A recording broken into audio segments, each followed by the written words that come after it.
존경하는 210만 도민 여러분, 그리고 이준호 의장님과 선배 동료 의원 여러분, 서산 출신 이도규 의원입니다. 저는 최근 주택시장의 최대 이슈로 부각되고 있고 지방재정을 파탄의 위기로 몰아넣는 중앙정부의 취득세 영구 인하 정책에 대하여 말씀드리고자 합니다. 중앙정부가 주택 소유 여부와 관계없이 6억 원 이하 주택의 취득세를 현행 2%에서 1%로 9억 원 초과 주택은 4%에서 3%로 영구적으로 낮추고 거래 절벽을 막기 위해 다음 달부터 적용할 예정이라고 합니다. 취득세는 지방세수의 근간이며 지방재정의 건전성과 자주권을 확보하기 위한 대표적인 지방세이며 충청남도의 경우 올해 총 지방세 예산액은 1조 900원 중 취득세 예산액이 5,830억 원으로 53.4%를 차지할 만큼 중요한 지방세입니다. 또한 취득세를 1%만 낮춰도 지방세수가 400억 이상 줄어들어 지방재정 운영에 막대한 지장을 초래합니다.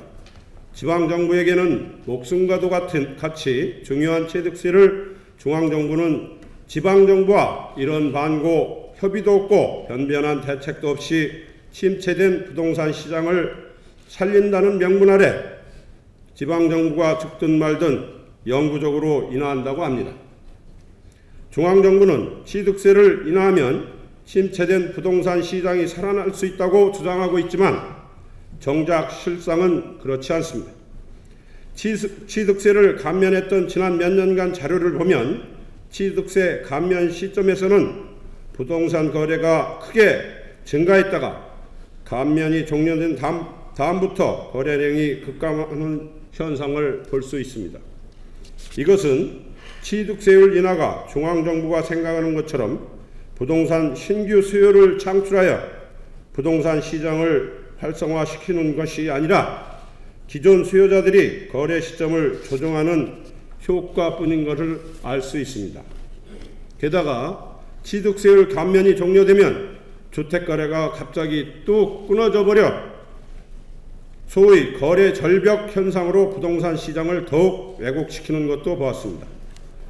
부동산 거래의 활성화를 위해서는 국세인 양도소득세 개편이 효과적이라는 통설이 있음에도 불구하고 중앙정부는 왜 효과가 없는 취득세 감면을 활용하려는 것인지 이해할 수 없습니다. 지난 7, 80년대를 보면 시골에서 자녀 교육을 위해 부동산을 팔아 대도시로 유학을 보내는 경우가 있었습니다. 그것이 비록 뼈를 깎는 고통이지만 개천에서 용인하고 대도시 기득권층과 경쟁할 수 있는 유일한 방법이었던 것입니다.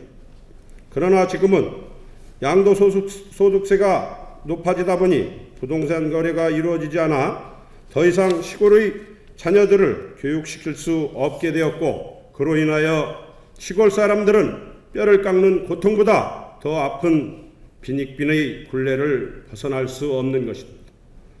또한 중앙정부는 정책 실패의 책임을 지방정부에 떠넘기며 지방재정을 벼랑 끝으로 몰아가 지방자치를 뿌리채 뒤흔들고 있습니다. 그럼에도 불구하고 예산권과 인사권이 없는 무늬만 지방자치인 지방정부는 중앙정부의 어처구니 없는 정책에도 눈치만 보며 벙어리 냉가슴 앓기만 반복하고 있습니다. 이준호 의장님과 선배 동료 의원 여러분, 본 의원은 취득세가 지방세임에도 불구하고 정책 결정은 물론 논의 과정에서조차도 지방정부를 철저히 외면하고 있는 중앙정부의 형태의 분노를 금하지 않을 수 없습니다. 따라서 지방세수 부족분에 대한 현실적인 대책 없는 취득세율 영구 인하를 결사 반대하며 전국 지방의회가 연대하여 강력히 대응할 것을 촉구하는 바입니다. 당리 당략을 떠나 충청남도의 지방 자치 미래를 위협하는 중앙정부를 저지하기 위하여 힘을 합쳐 주시기 바랍니다. 또한 안희정 도지사께서도 지방자치를 무시하는 취득세 연구 인하에 대한 다각적인 대책을 마련해 주실 것을 부탁드리면서 5분 발언을 마치겠습니다. 감사합니다.